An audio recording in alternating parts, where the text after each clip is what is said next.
G'day folks, I'm in the middle of doing a big job to the Pajero. I'm about to go to Cape York and I know that my Pajero leaks and yeah, the thought of getting soggy carpet for a month, it's not very exciting. I mean, I don't think carpet should be in any four-wheel drive ever, personally. I mean, it's just a ridiculous thing to have. It's too difficult to clean.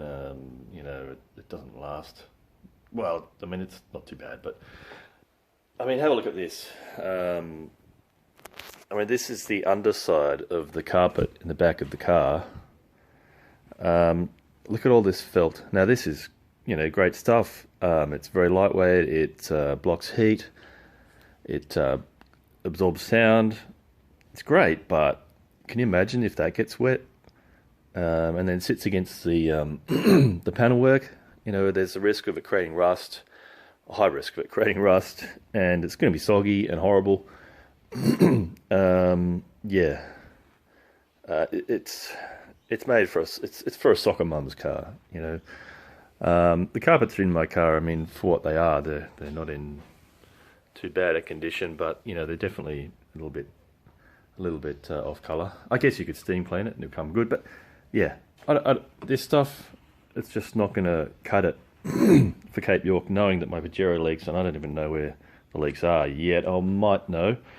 So, basically, there's two pieces of carpet in these Pajeros. I got an NP, and it actually comes out reasonably easily. The trick is that it's they're treating the carpet as kind of structural. This element goes across the rear of the rear passenger footwell. This is for the air conditioning. I mean, I'm sure it's reasonably tough, but it certainly doesn't look it, does it? The idea of people kicking that with their feet. The carpet goes over the top, and the carpet in that location is quite heavy duty. So I decided to remove that. I mean, I don't think people are going to notice. It's still going to blast the air in at the feet, just at one end. I'll show you that in a minute. So that was one of the little challenges I had in removing the carpet. Another one is here they are. Now that to me looks like masonite. Now if that gets wet, I don't think that's going to handle it too well. There was one here and one here. I mean, yeah, hello, masonite. I guess that's better than having a timber chassis, but yeah. Now, what was one of the other challenges?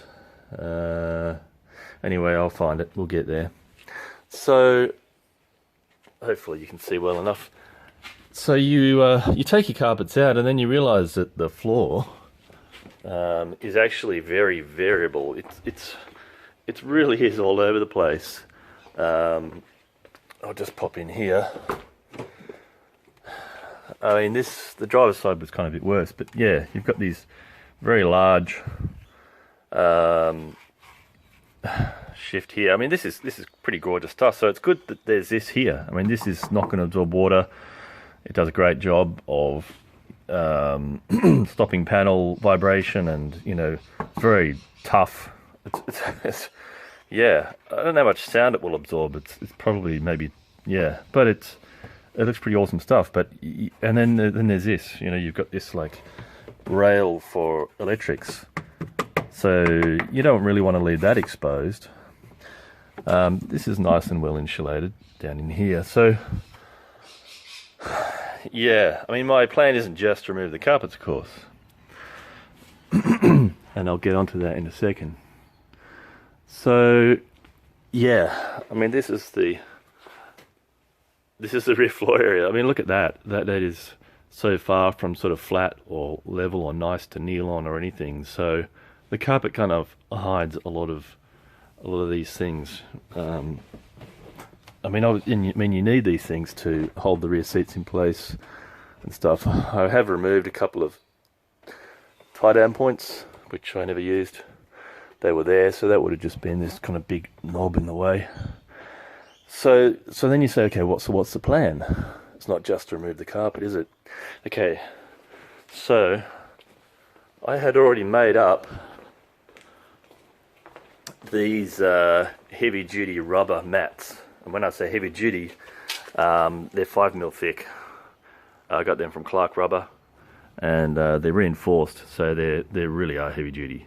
So I've got them for all the footwells, the two front and the one back. So they'll go back in, but and they'll cover up a lot of that variation. But I may not put them back in for Cape York because they'll trap water underneath and stop it from drying out. So I like a quiet car, and so that's going to be the challenge, is to take all the carpet out but still keep it just as quiet, hopefully, or at least make an effort. Now I already happen to have this Dynamat, which is considered the premium stuff. But the thing is, see, I want to actually paint over the top.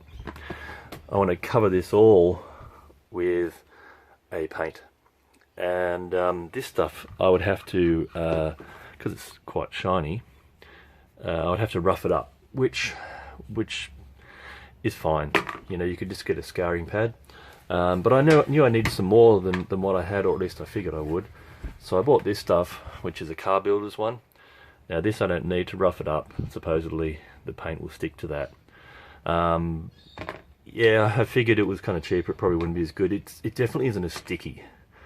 And I think the aluminium on this is thicker. This certainly seems more rugged than this. But anyway, so what I'm doing is I am trying to build it up. I mean, this is obviously being ridiculously fastidious, but see I built that up.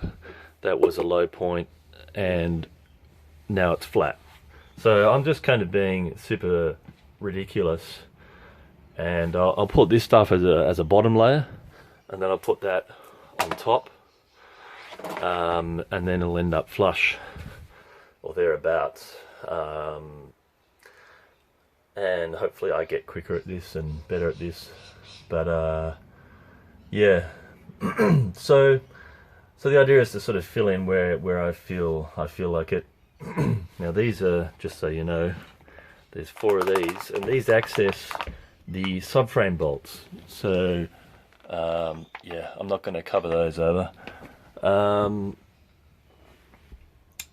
That's right, yes, there was something else I was going to mention. One of the other little challenges is that this, it's all dark, isn't it? This piece, I've decided to just leave this. This doesn't have any of the absorbent stuff on it.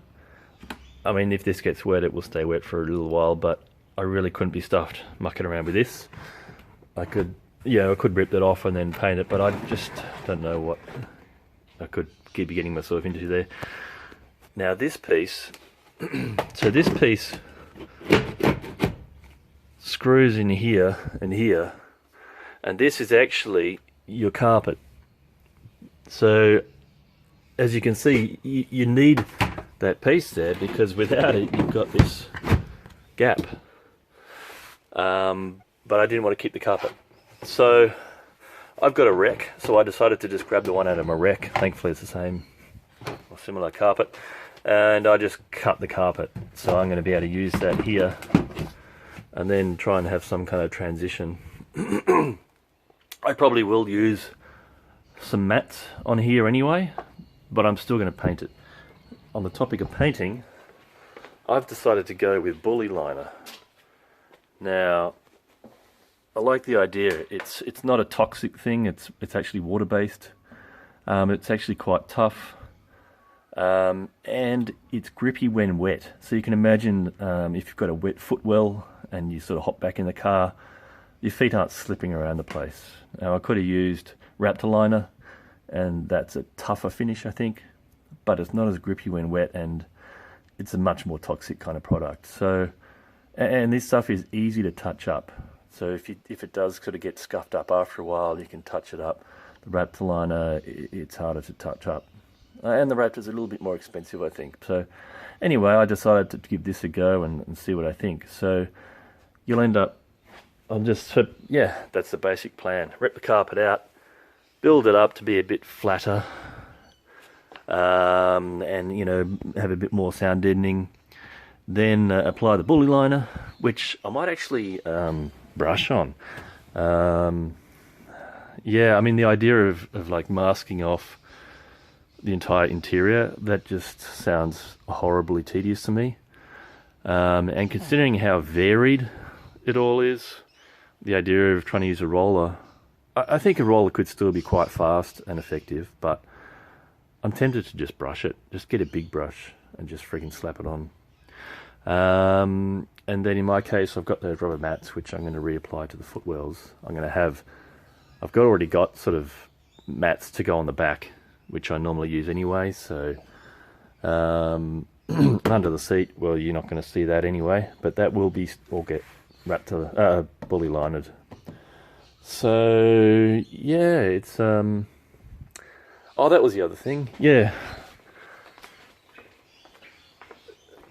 the car literally has foam in it. Like, what is this? This expanded polyurethane foam, or whatever you call it. Yeah, I mean, and that, you might say, oh, but the kick panel goes over it. Yes, it does, but I don't think it covers all of it.